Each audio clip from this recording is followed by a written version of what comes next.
Bueno, buenos días. Eh, Continuando con los encuentros que tenemos de Teleuci, hemos invitado nuevamente a Solana para que nos sume, digamos, una charla más. Ella ya ha tenido dos encuentros sobre la utilización de la ecografía como una herramienta y una capacitación necesaria para su tarea y para su actividad por parte de los terapistas intensivos. Y en esta oportunidad nos va a hablar sobre la aplicación y la utilización de la herramienta en manos de los terapistas intensivos para la ecografía pulmonar. Es decir, con el curso de los años, la especialidad ha crecido no solo en conocimiento y en actividades y desarrollos y aplicaciones, sino también en la aplicación de herramientas que antes estaban en manos de otros especialistas, pero que hoy en día, para la utilización y la práctica de nuestra especialidad, son herramientas que pueden ser aplicadas con ciertas limitaciones y para actividades bien definidas por parte del terapista intensivo. Así que Solana, muchas gracias por tu presencia y te escuchamos atentamente.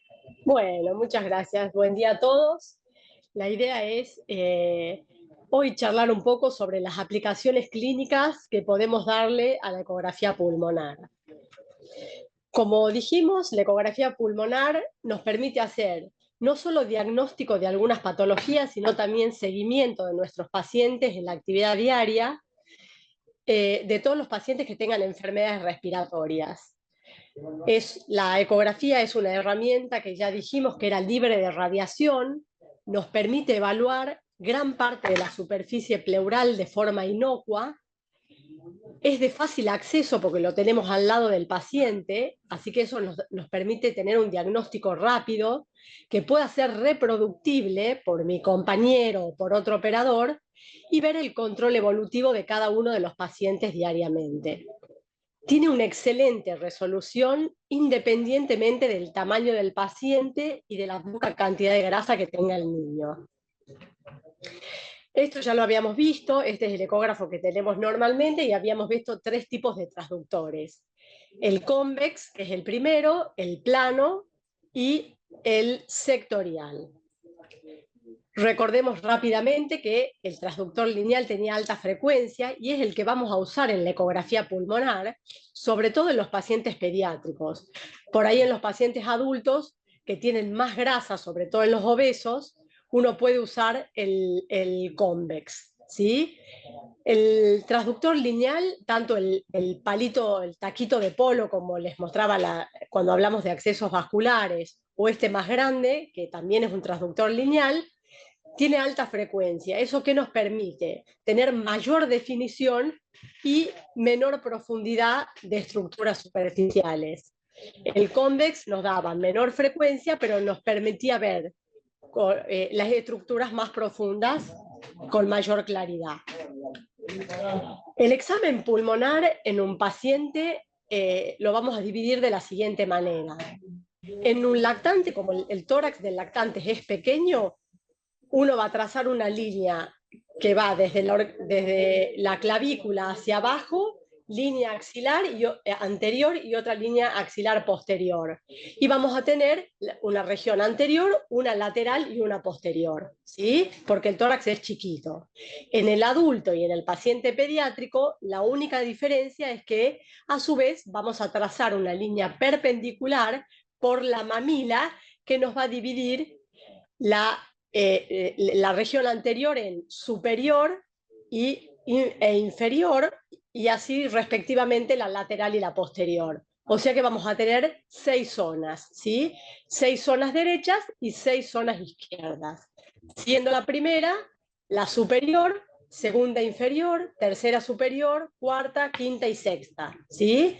Y eso nos va a permitir ver dónde está ubicado el proceso pulmonar que hemos diagnosticado y ver su seguimiento, ¿sí? Si compromete mayor territorio o va mejorando y compromete menor territorio, todo eso vamos a poder insonarlo y ubicarlo perfectamente a través de la ecografía. Cuando hablamos de semiología pulmonar, nosotros, primero que todo, tenemos que tener la imagen de un murciélago, porque es así, es tal cual, ¿sí? Entonces, cuando nosotros apoyamos el transductor lineal en el tórax, vamos a tener la imagen esta que vemos. Van a ver la costilla superior, que vamos a ver una imagen que no traduce el sonido y que es hipoecoica, ¿sí? Vamos a ver una línea bien refringente en el medio y otra costilla superior. Entonces tenemos costilla superior, que la vamos a ver negrita, la costilla inferior, que también la vamos a ver negrita con sombra acústica posterior, y en el medio de estas dos zonas negritas vamos a ver una zona bien blanca que es la línea pleural, ¿sí? Cuando yo esa zona la acerco, ¿sí? Voy a ver que tiene movimientos, que son justamente los movimientos respiratorios. Acordémonos que la pleura tiene una hoja visceral y una hoja parietal, que cuando se mueven frotan entre sí. Yo ese movimiento lo voy a ver perfectamente a través de la ecografía y cuando se junta líquido voy a poder hacer el diagnóstico de un derrame como vamos a ver más adelante, ¿sí? Entonces, esto lo veíamos acá, por ahí se ve con más claridad, van a ver costilla superior, la costilla inferior y la línea pleural, ¿sí?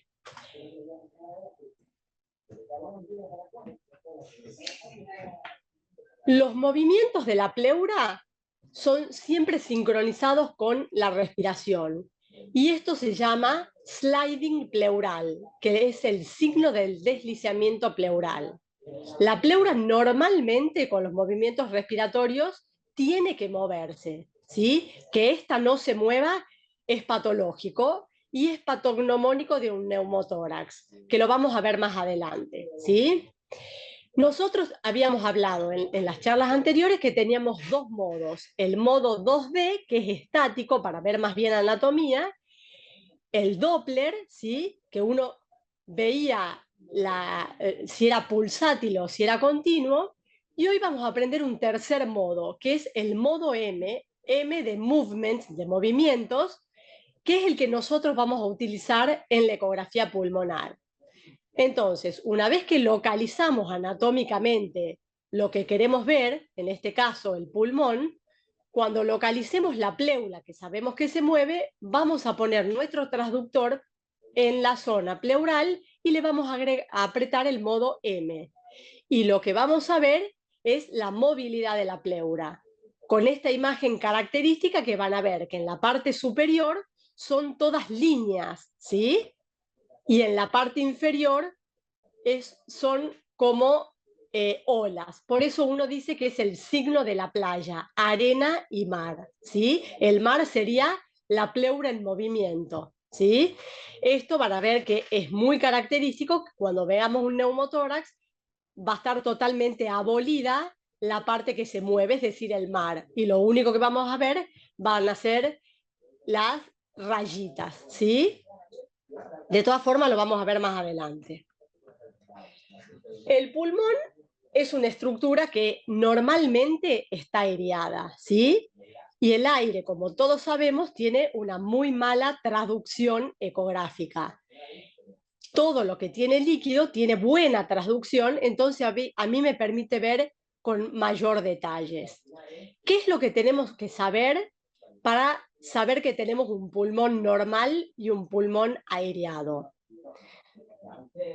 Empezamos nuestra ecografía pulmonar, entonces habíamos dicho que buscábamos el signo del murciélago, es decir, costilla superior, una de las alitas, costilla inferior, otra de las alitas, ¿sí? Y la línea pleural.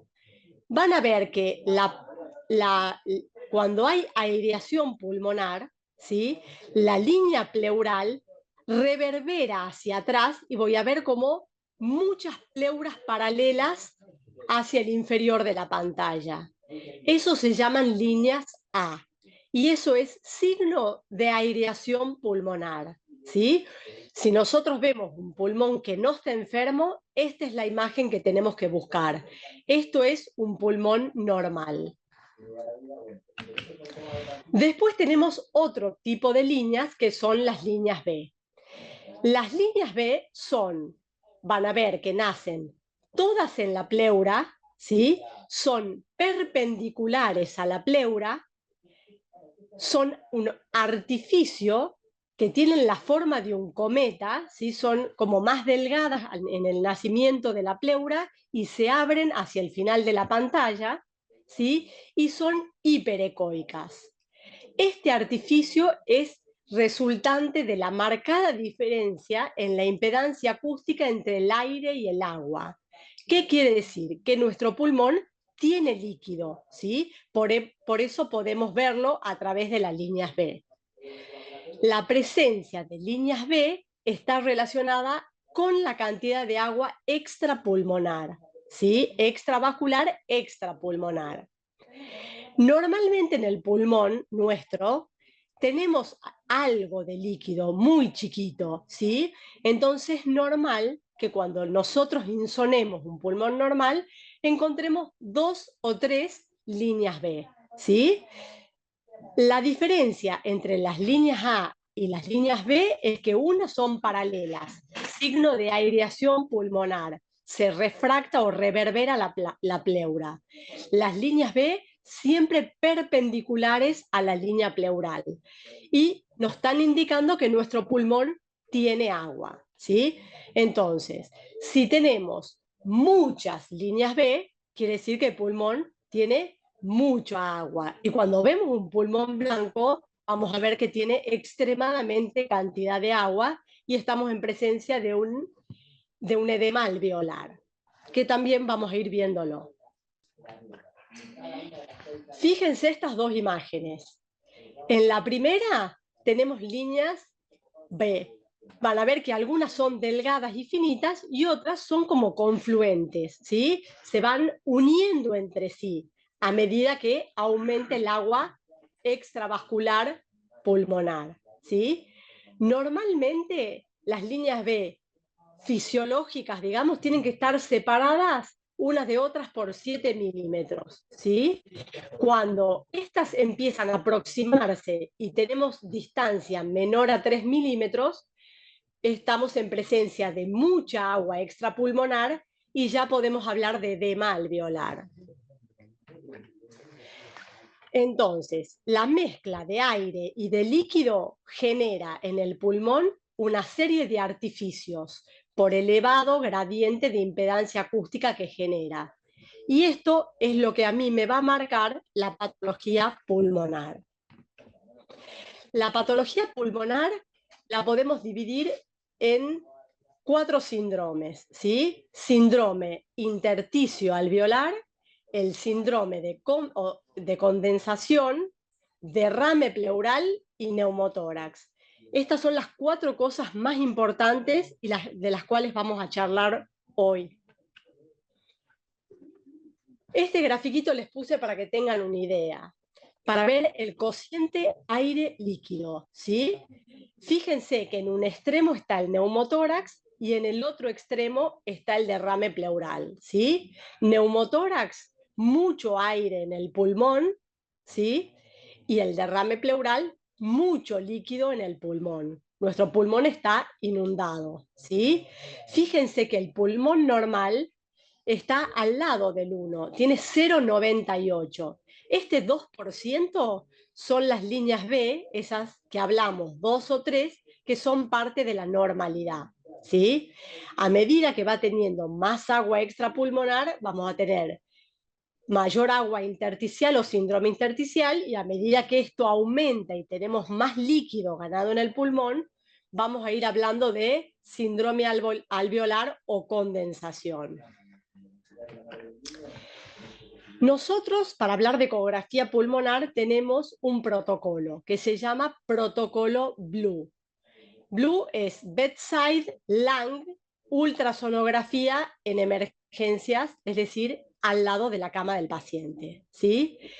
Esto nos permite realizar un diagnóstico de la causa de insuficiencia respiratoria aguda que tiene nuestro paciente, ¿sí? Y nos da precisión diagnóstica de un 90 a 91%. O sea que realmente la ecografía tiene mucha utilidad, ¿sí? prácticamente es ya como tener el estetoscopio, ¿sí? Y uno la usa como eso. Revisamos los pacientes y tenemos el estetoscopio colgado y el ecógrafo que nos va a complementar todo lo que podemos escuchar o ver, ¿sí? El protocolo Blue tiene los llamados puntos PLAPS, ¿sí? Los puntos PLAPS son los puntos que me van a permitir a mí localizar los diferentes tipos de patología pulmonar. Entonces, para localizar esos puntos, trazamos una línea entre la línea mamilar y la axilar anterior. Esta zona nos va a permitir explorar todo lo que es zona lateral del tórax y posterior, donde más frecuentemente vamos a encontrar los derrames y las consolidaciones, ¿sí? Siempre hay que tener en cuenta que el aire va para arriba y los derrames que tienen mayor densidad, uno tiene que buscarlo en zonas declives, ¿sí? Entonces, los puntos blue uno va a ubicar en el tórax del paciente en las manos de esta forma, ¿sí? Una arriba y otra abajo, por encima de la mamila, y uno va a insonar donde está marcado, ¿sí? Arriba y abajo. En el tórax de un lactante que son chiquititos, uno puede insonar solamente la cara anterior, porque no la vamos a poder dividir en el cuadrante superior e inferior, ¿sí? Pero en un adulto o en un adolescente, sí. Entonces uno ve el cuadrante superior, el cuadrante inferior, y lo mismo en la zona lateral y posterior, ¿sí? Y van a ver que cuando nosotros buscamos un derrame pleural, vamos a ver el PLAPS point, como está marcado en la imagen de la derecha, bien en la zona de declive. Fíjense que tenemos la línea axilar anterior, la línea axilar posterior, y la vamos a buscar justamente entre la línea axilar posterior y la parte posterior, porque al tener densidad alta, vamos a localizar, el agua va a ir a localizarse en esa zona y la vamos a ver con mucha facilidad. Bueno, empezando a hablar de los síndromes, vamos a hablar del síndrome intersticial alveolar. Es el compromiso difuso del intersticio pulmonar con más o menos deterioro del intercambio alveolo-capilar. Dentro de este tenemos un montón de patologías, ¿sí? Tenemos edema pulmonar no cardiogénico, el distrés respiratorio, el edema pulmonar cardiogénico, las neumonías intersticiales, todas las enfermedades intersticiales difusas, las neumonías, las atelectasias, las contusiones pulmonares, los infartos pulmonares, ¿sí? ¿Para qué nos sirve la ecografía? Nosotros tenemos un paciente, por ejemplo, un cardiópata, ¿sí? Un cardiópata que viene deshidratado, que nosotros tenemos que hidratarlo y que tenemos que tener mucho cuidado justamente con los volúmenes, ¿sí? Entonces, a mí la ecografía en este tipo de pacientes me sirve para hacer un mapeo de cómo tengo el pulmón antes de empezar a expandirlo y ver hasta cuándo puedo expandirlo, ¿sí? Uno no solamente tiene la herramienta clínica que uno va a ir viendo si el hígado tiene extenso de hígado, si tiene los rales, si tiene ingurgitación yugular como signos de hipervolemia, y la ecografía voy a ir viendo cómo está mi pulmón, ¿sí? ¿Cuántas líneas B tengo? Entonces, yo le paso, por ejemplo, 10 mililitros por kilo, clínicamente no tengo cambios, ¿sí? Ecográficamente probablemente no tenga cambios, lo chequeo. Le paso 20 por kilo y veo que el paciente empieza a tener algunos rales pulmonares. Tiene un poquito de patomegalia o tiene otros signos de sobrecarga, y yo en la ecografía le hago la ecografía y digo, bueno, sí, hasta acá tengo que llegar, porque empiezo a ver mayor cantidad de líneas B o líneas B que pueden ir acercándose entre ellas y formando líneas B más gruesas, ¿sí? Entonces, este es el momento que yo tengo que dejar de pasar líquido y por ahí tomar otra conducta y usar inotrópicos o usar otra herramienta, ¿sí? Para eso me sirve la ecografía pulmonar. Si yo tengo un paciente que está en edema agudo de pulmón y que lo sospecho clínicamente, por ahí uno tiene un ecógrafo y la herramienta es mucho más rápido que llamar a alguien que venga a hacerle una radiografía y verlo, ¿sí? La sensibilidad que tiene la ecografía en el pulmón es extraordinaria. Y por ahí me permites ver tempranamente mucho más cosas de las que puedo ver tempranamente en una radiografía de tórax, ¿sí? En esta diapositiva uno ve diferentes imágenes, ¿sí? Fíjense, en la A, yo ya tengo, la línea B es gruesa, ¿sí? Es gruesa y ya tengo, si uno compara con el hígado, que normalmente uno lo ve de esa forma, ya está hepatizado, ¿sí? Eso es una consolidación, ¿sí? En la B yo tengo líneas B, que por ahí probablemente hayan empezado siendo finitas y estando separadas, y a medida que haya ido aumentando el líquido pulmonar, estas van confluyendo y forman líneas B más gruesas. Algo que es característico y que tenemos que tener en cuenta es que las líneas B se mueven con los movimientos respiratorios, no son fijas, ¿sí? Tienen que moverse a medida que se mueve el pulmón con los movimientos respiratorios.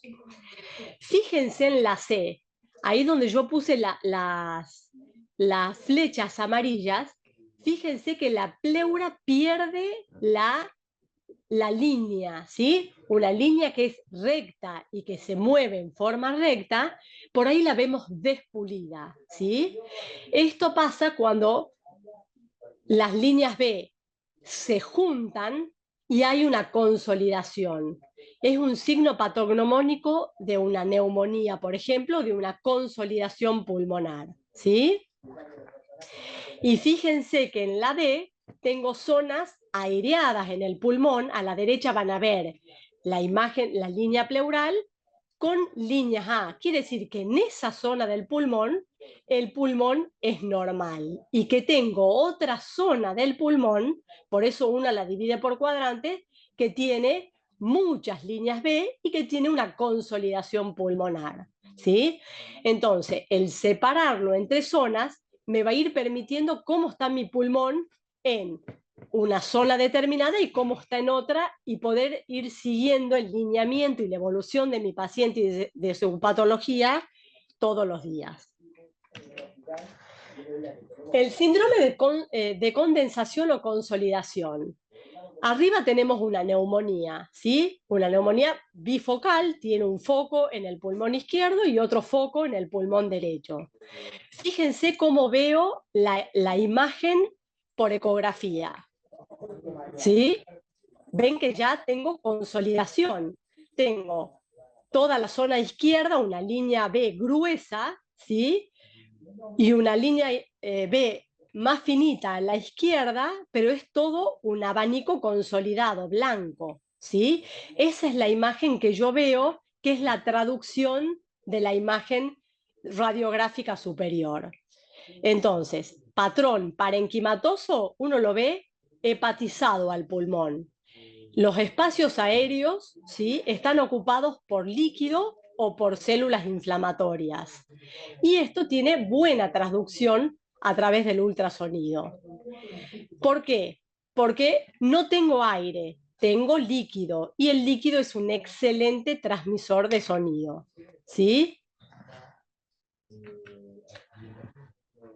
Cuando nosotros tenemos una consolidación, nos tenemos que preguntar, ¿qué será? ¿Es una neumonía o es una atelectasia? ¿Podemos darnos cuenta a través de la ecografía? Sí, podemos darnos cuenta, ¿sí? La atelectasia, ¿qué es una atelectasia? Es la ausencia de aireación con colapso pulmonar, ¿sí? ¿Y qué es la neumonía? Es la ocupación alveolar por un proceso inflamatorio. Yo tengo inflamación, tengo líquido, y en la atelectasia tengo un colapso pulmonar. Entonces, para poder hacer este diagnóstico diferencial, yo tengo dos signos, ¿sí? El signo del límite fragmentado, ¿sí?, o quebrantamiento pleural, que es lo que veíamos anteriormente. Es decir, el borde, la línea pleural deja de ser lineal y está fragmentada, ¿sí? Está rota, ¿sí? Entonces, o irregular. Esto es está representando justamente la línea pulmonar que está en contacto con el pulmón aireado. Esto es signo de neumonía, ¿sí? El patrón tisular, similar al patrón observado en los órganos sólidos, como hígado, es lo que yo veo cuando tengo una atelectasia, ¿sí? Vamos a verlo ahora en imágenes, pero fíjense la sensibilidad que tiene la ecografía. Tiene sensibilidad del 90% con una especificidad del 98%. Miren cómo vemos la neumonía. La neumonía habíamos dicho, ¿sí? Que era un proceso inflamatorio, ¿sí? Al ser un proceso inflamatorio, está vascularizado, ¿sí? Entonces, fíjense en la imagen superior, buscamos siempre para ubicarnos costilla superior, costilla inferior y buscamos la línea blanca que es la pleura, ¿sí? Ahí ven a la izquierda un pedacito muy chiquito de pleura indemne y van a ver que está totalmente quebrajada, ¿sí? Y hay un proceso donde tiene puntos y líneas hiperecoicos e hipoecoicos, ¿sí? Eso es patrón de neumonía en ecografía. Si yo a eso le hago un Doppler para ver vascularización, van a ver que hay circulación de vasos, de sangre, porque es un proceso inflamatorio. Entonces, con el Doppler color se tiñe, ¿sí? La atelectasia, habíamos dicho que era colapso pulmonar. Al colapsarse el pulmón y dejar de ser aireado, yo voy a ver mi imagen totalmente blanca, ¿sí? No voy a tener lo que tengo en la neumonía. Si yo le hago un Doppler, van a ver que no tiene señal, porque no tengo proceso inflamatorio, tengo colapso pulmonar. El pulmón ha perdido totalmente su aireación y está colapsado. Entonces, lo que sí voy a ver clínicamente es que por ahí, si yo en el modo 2D o en el Doppler, voy a tener transmisión de latidos cardíacos a través de esa zona colapsada, ¿sí? En la telectasia se ha reabsorbido totalmente el aire. Entonces, le haga Doppler o no le haga Doppler, voy a ver un pulmón blanco, hepatizado, con una imagen muy similar a un órgano sólido. Fíjense en esta imagen. Tengo un paciente en la terapia que tiene esa radiografía. Y yo me pregunto, ¿estará derramado? ¿Estará telectasiado? ¿Será una neumonía? ¿Qué será? ¿Sí? Obviamente, siempre la clínica es soberana. Yo voy a auscultar mi paciente, eso ya me va a empezar a mí a dar una idea de qué es lo que puede ser, ¿sí? De acuerdo a lo clínico. Pero cuando antes de le pido una radiografía, veo esa radiografía y tengo que hacer diagnóstico diferencial, ¿sí?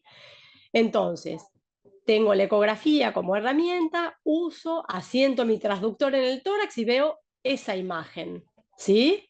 Fíjense que voy a ver el pulmón totalmente colapsado, no tiene aireación y no tiene esa imagen típica de zonas hipoecoicas e hiperecoicas que tiene la neumonía, ¿sí? Entonces yo acá presupongo que realmente el paciente tiene una atelectasia. Para asegurarme que realmente es una atelectasia, le hago un Doppler y veo, ¿tiene color? No tiene color. No tiene color, sigue blanco, sigo la misma imagen, listo, hice el diagnóstico, el paciente tiene una atelectasia, ¿sí? Vean que es sumamente sencillo, ¿sí? Vamos a ver derrame pleural. Derrame pleural. Tenemos líquido en el pulmón, o sea que tenemos muchas posibilidades de hacer diagnóstico con ecografía porque tenemos el medio adecuado para que el ultrasonido me ayude a hacer el diagnóstico, ¿sí? Fíjense que tengo la imagen radiográfica. Vamos de vuelta. Ahí se ve, parece que tuviera un desplegamiento que se ve sobre todo en la parte superior del pulmón derecho, y tengo toda una consolidación que no sé si será una neumonía, una atelectasia, una supuración pleuropulmonar, ¿sí? Tengo ecografía. La ecografía en el derrame pleural tiene una sensibilidad del 93%, inclusive cuando el derrame pleural es laminar, ¿sí? Un derrame pleural laminar, yo no tengo la posibilidad de verlo en una placa de tórax, ¿sí? Yo tengo que tener cierta cantidad de líquido para que tenga transducción en una radiografía de tórax. En cambio, la ecografía a mí me permite hacer diagnóstico temprano, aunque sea el derrame de 3 milímetros, ¿sí? Mínimo. Siempre acuérdense que todos los líquidos, la densidad de los líquidos es alta, entonces debo buscar en todas las zonas de declive, ¿sí? Sobre el diafragma o sobre la columna vertebral.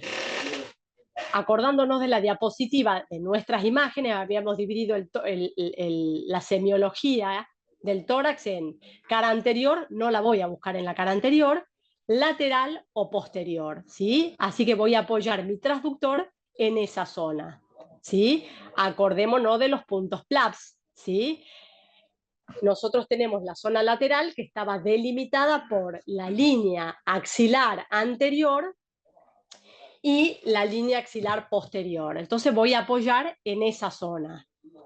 Ven ahí en la imagen de la derecha que veo el hígado, porque voy a estar, justo es del lado derecho, así que el órgano de reparo para poder ver va a ser el hígado y abajo el riñón, ¿sí? Y fíjense toda esa zona anecoica o hipoecoica negra. Eso es un derrame pleural, que se lo ve fácilmente, ¿sí?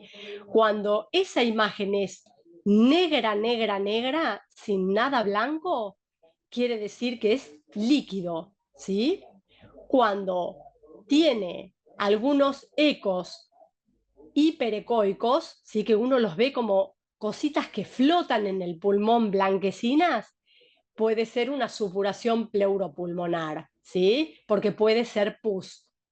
El líquido inflamatorio deja de ser negro y se lo ve como más blanquecino, ¿sí? Pero es muy fácil hacer la diferencia entre un hígado, que el hígado tiene mucha cantidad de agua, de sangre, y se lo ve siempre blanco. En cambio, el derrame, sea supuración pleuropulmonar porque tiene pus, o sea, líquido, ascitis o líquido inflamatorio, siempre lo voy a ver con una densidad totalmente diferente, ¿sí? Mucho más negro.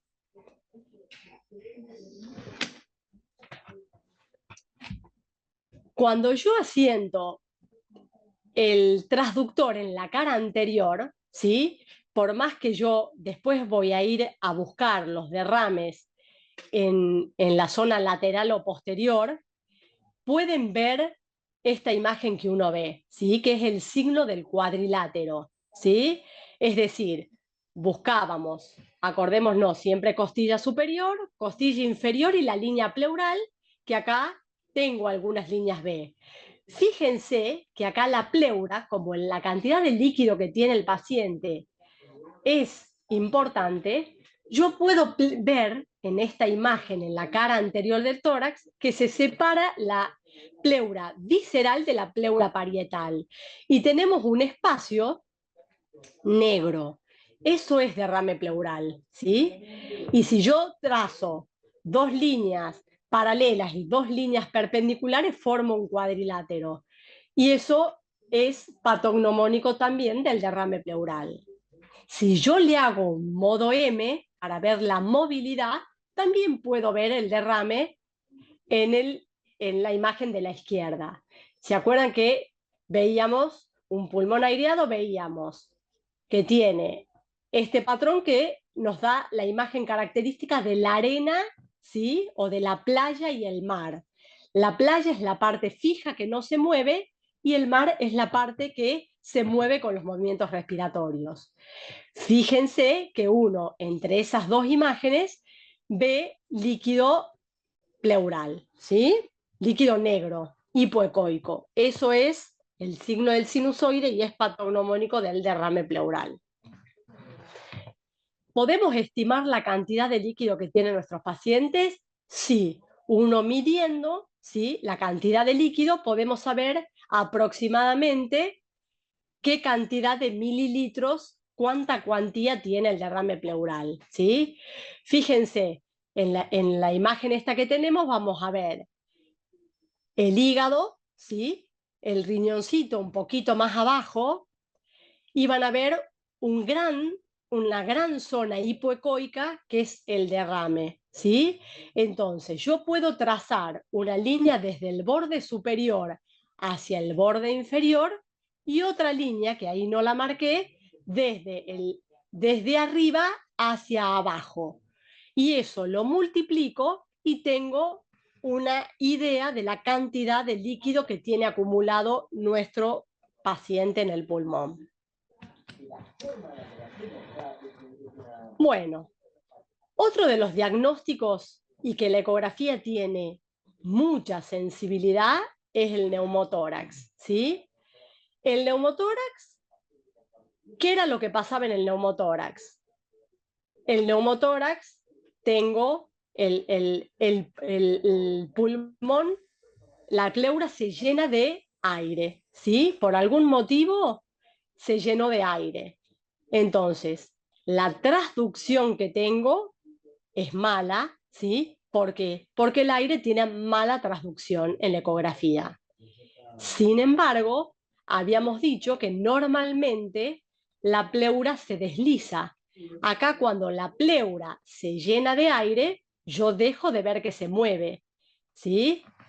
Para eso, uno usa el transductor lineal. En los chicos chiquititos, si tengo el más chiquito mejor, ¿sí?, el palito de hockey, y si no lo tengo, voy a usar el plano que le sigue, que es el único que trae el ecógrafo, ¿sí? Y lo que yo voy a buscar es justamente que la pleura no se deslice. La presencia de aire produce el artificio de reverberación, habíamos dicho las líneas A. El aire por encima de la pleura visceral impide la visualización de del normal deslizamiento de la pleura.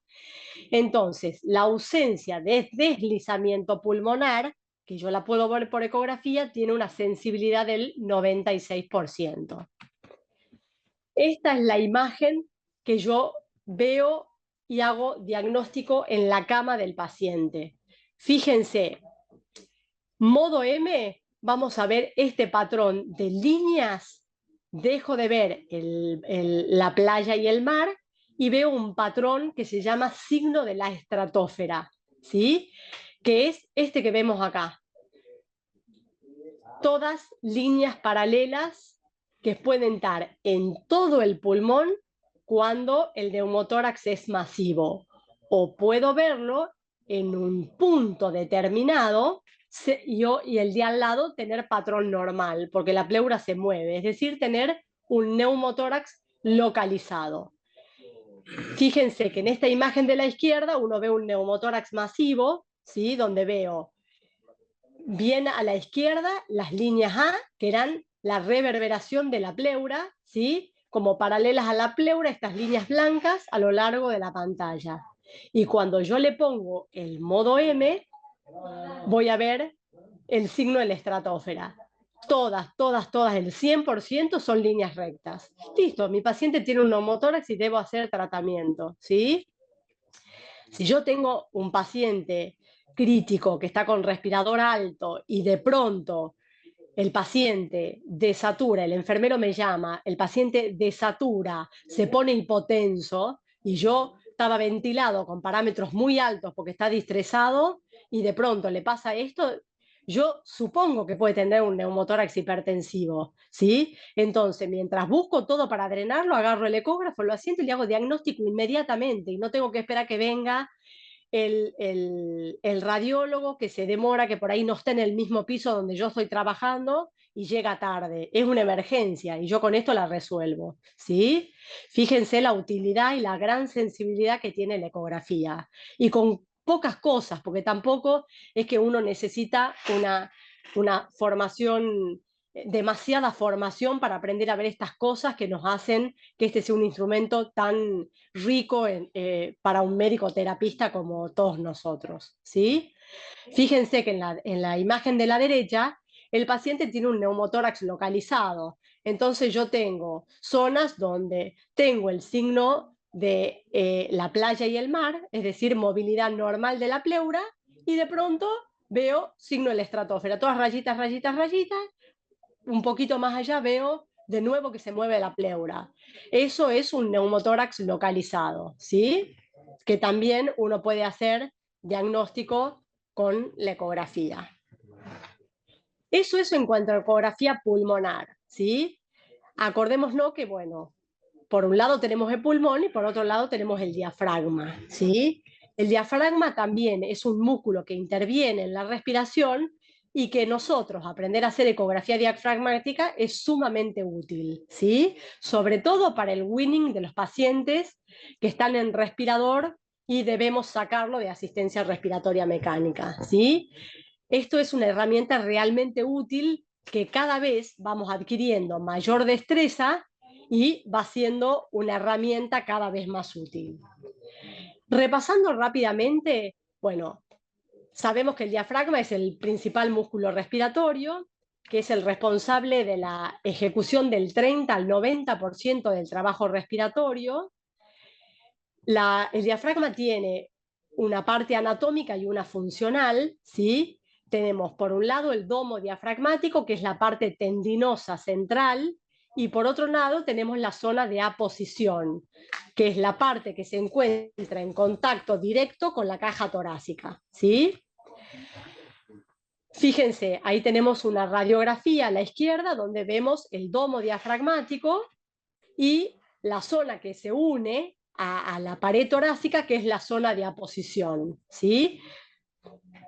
En la imagen de la izquierda tenemos una resonancia donde vemos domo diafragmático y la zona de aposición. ¿Qué vamos a evaluar y para qué nos sirve la ecografía específicamente a nosotros en la terapia? Vamos a ver excursión diafragmática y grosor diafragmático. ¿Qué hace la excursión diafragmática? La excursión diafragmática nos va a reflejar el movimiento del diafragma, ¿sí? Y es la resultante de la interacción entre las fuerzas diafragmáticas y las presiones intratorácicas e intraabdominales. Fíjense cómo se ve el diafragma, ¿sí? El diafragma, que en esta imagen por ahí no se ve tan bien, vamos a verlo a través de dos modos, ¿sí? Por un lado, el modo B, y por otro lado, lo que queremos ver justamente es modo M, la movilidad del diafragma, que es lo que nos va a ayudar a nosotros en el weaning de nuestros pacientes, ¿sí? Entonces, fíjense, para esto, como el diafragma es un órgano que está más profundo, ¿sí? Nosotros vamos a usar el transductor convex, ¿sí? Que acuérdense que tenía un poco menos de resolución, pero nos permite ver más profundidad, ¿sí?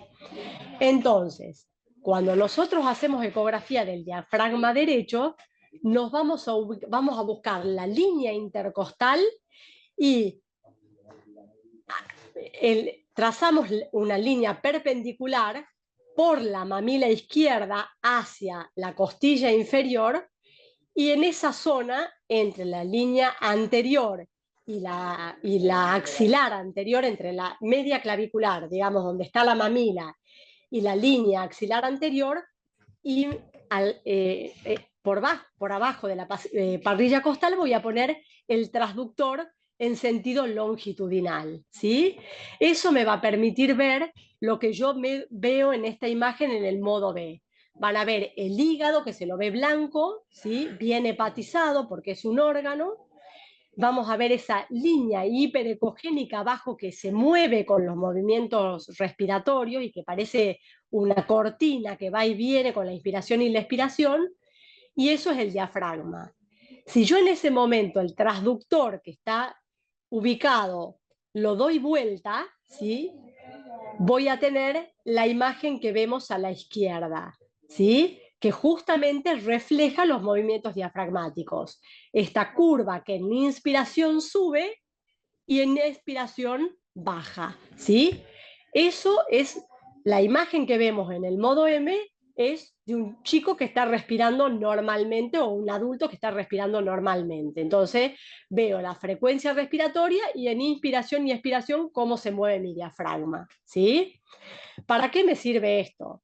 Un paciente que tengo ventilado varios días, ¿sí?, que por ahí empiezo el winning respiratorio y antes de extubarlo le hago una prueba de respiración espontánea, yo veo cómo se mueve mi diafragma. Si estuvo ventilado 15 días pronado, ¿sí?, porque estuvo sumamente grave, y yo clínicamente cuando lo pongo en respiración espontánea veo que tiene una leve retracción subcostal o que por ahí tiene un movimiento paradojal, ¿sí?, y que sospecho que puede tener una paresia diafragmática, yo justamente agarro el ecógrafo, le hago la ecografía y veo la movilidad y mido la movilidad diafragmática.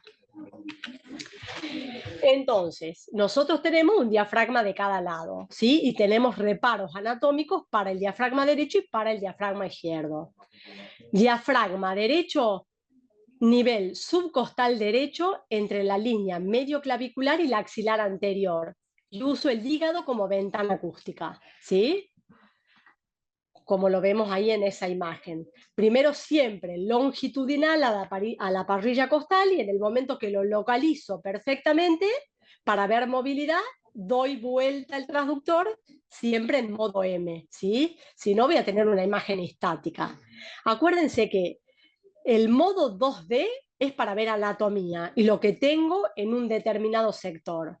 Cuando yo quiero ver movimiento, hay que poner modo M, ¿sí? Diafragma derecho, veíamos el hígado, todo el lóbulo hepático derecho, con esta línea blanquecina que es el diafragma, ¿sí? Y si yo me fijo un poquito más a la izquierda, voy a tener el riñón. Entonces, ese es el lugar donde uno tiene que evaluar el diafragma. Todo lo que está hacia la izquierda es el pulmón, que uno, cuando le hace la ecografía en 2D, vamos a ver que todo lo que es pulmón va y viene y se mueve permanentemente. Ese movimiento que tiene es lo que nosotros llamamos signo de la cortina, y es normal, ¿sí? Cuando el paciente deja de respirar, por algún motivo desaparece el signo de la cortina y voy a ver el pulmón sin movimiento, ¿sí?, en un paciente en paro, por ejemplo. Del lado izquierdo no tengo el hígado, entonces voy a usar el vaso, ¿sí? Entonces busco reborde costal izquierdo entre la línea axilar anterior y la línea axilar media, y voy a utilizar el... Bueno, Pues se habrá muteado. No sé, se muteó accidentalmente. ¿Podemos hacer un resumen de las últimas? Sí, me volví 4. Bueno, entonces la ecografía nos permitía valorar justamente la excursión diafragmática con el modo M. Entonces, yo voy a medir en inspiración y en expiración, ¿sí? De esta forma. Veo la excursión, mido cuántos centímetros tiene, y cuando es mayor a 1.1, quiere decir que nuestro paciente tiene buena excursión diafragmática y predice una extubación exitosa. Esto tiene una sensibilidad entre el 82 y el 88%. Dentro de las disfunciones diafragmáticas, es decir, cuando esta medición entre la curva ascendente y la descendente es menor a 1, y parálisis diafragmática cuando directamente la excursión es menor a 0,4, es decir, prácticamente el diafragma no se mueve, ¿sí? Y esto predice cualquier otro problema. problemas intrínsecos del músculo, distrofias, procesos torácicos, derrames pleurales, neumonías basales, procesos intraabdominales, cirugías con lesión diafragmática o lesión del nervio frénico, etc.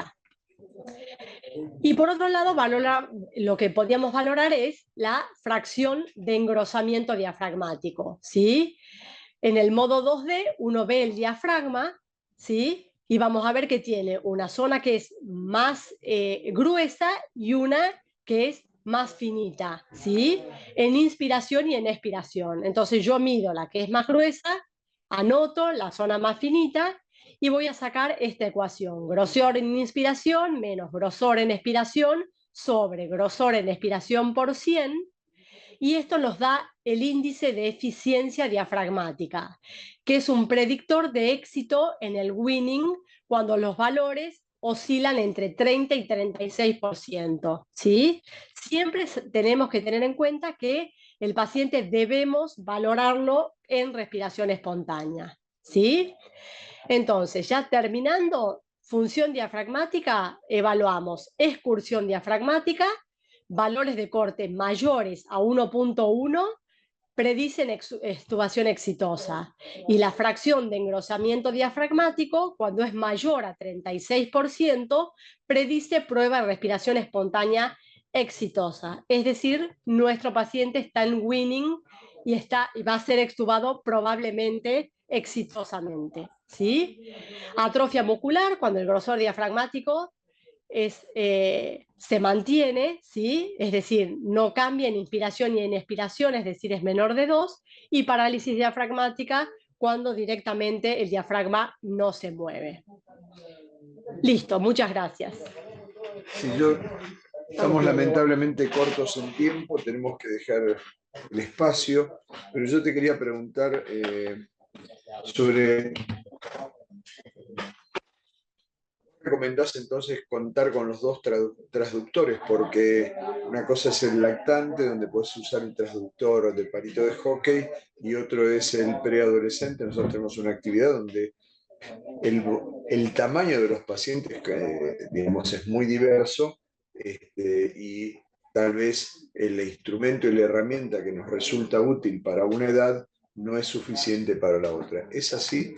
En realidad, si uno tiene que optar por uno o por otro, lo ideal es que tengamos el de segundo tamaño. El palito de hockey es un lujo, no siempre lo encontramos, nosotros tenemos la suerte de tenerlos, pero no hay demasiados en el mercado.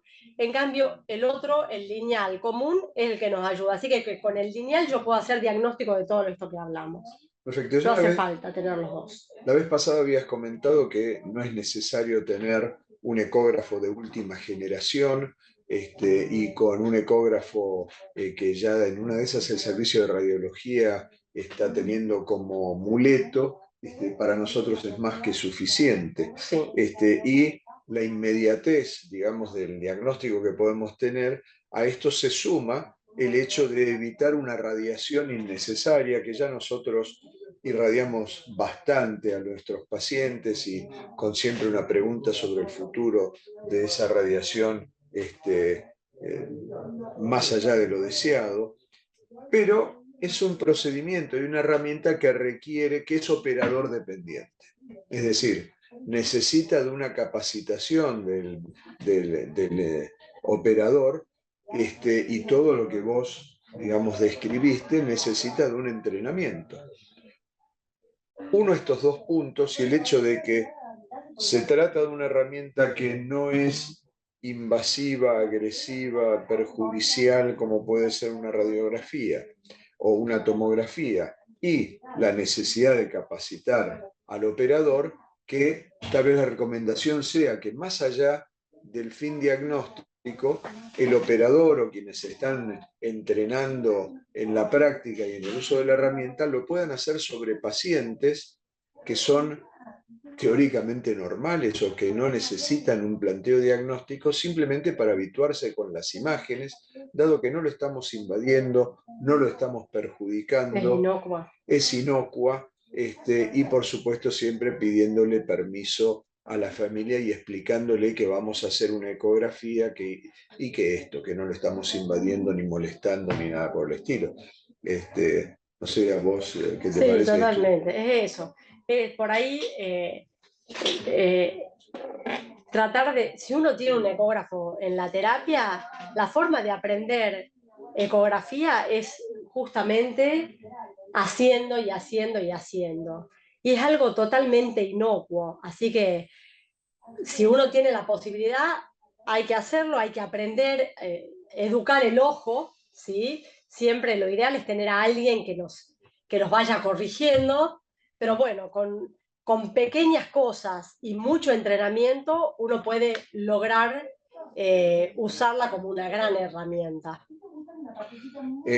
Acá hay algunas preguntas que rápidamente, bueno, felicitaciones de varios chats y, perdón, de varios conectados, y los últimos índices que vos pusiste preguntan, la doctora Marta Galván, si también son aplicables a neonatos. Sí, sí, son aplicables. Perfecto. Son aplicables. Bueno, a ver si hay alguna pregunta más.